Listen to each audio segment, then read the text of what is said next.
بسم اللہ الرحمن الرحیم۔ ناظرین و سامعین السلام علیکم۔ بھارت کی وزیراعظم اندرا گاندھی کے بارے میں یہ مشہور تھا کہ وہ ہمیشہ کام کرتے ہوئے خود کو عورت نہیں سمجھتی تھیں اور خود کو بہت سے معاملات میں مرد شمار کیا کرتی تھیں۔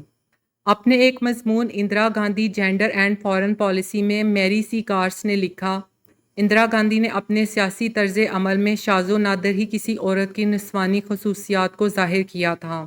1980 میں وزیراعظم بننے کے بعد اندرا گاندھی زمبابوے کے یوم آزادی کی تقریبات میں شرکت کے لیے ہرارے گئیں۔ پاکستان کے صدر ضیاء الحق بھی وہاں موجود تھے۔ انہوں نے اندرا گاندھی کو پیغام بھیجا کہ کیا وہ ان سے ملنے آ سکتے ہیں۔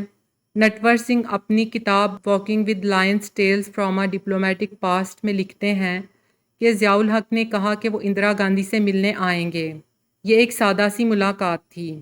ضیاء الحق اندرا گاندھی سے دھیمی آواز میں بات کر رہے تھے۔ انہوں نے کہا، میڈم وزیر اعظم، پریس میں میرے بارے میں جو کچھ بھی لکھا جا رہا ہے اس پر بھروسہ مت کریں۔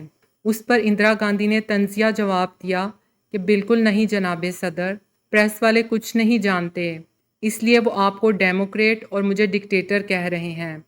ضیاء الحق کو اندرا گاندھی کا یہ تبصرہ بالکل پسند نہیں آیا۔ ضیاء الحق بار بار کہتے رہے کہ جب مرارجی دیسائی بھارت کے وزیر اعظم تھے تو ان کے ساتھ ہمارے اچھے تعلقات تھے۔ اس پر اندرا نے کہا کہ آپ شاید بھول رہے ہیں کہ دیسائی اب انڈیا کے وزیر اعظم نہیں ہیں۔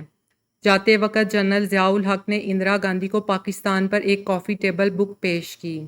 جب وہ وہاں سے نکلے تو اندرا نے اس کتاب کو کھول کر دیکھا تو ان کو یہ دیکھ کر شدید غصہ آیا کہ پورا کشمیر پاکستان کے حصے کے طور پر دکھایا گیا تھا۔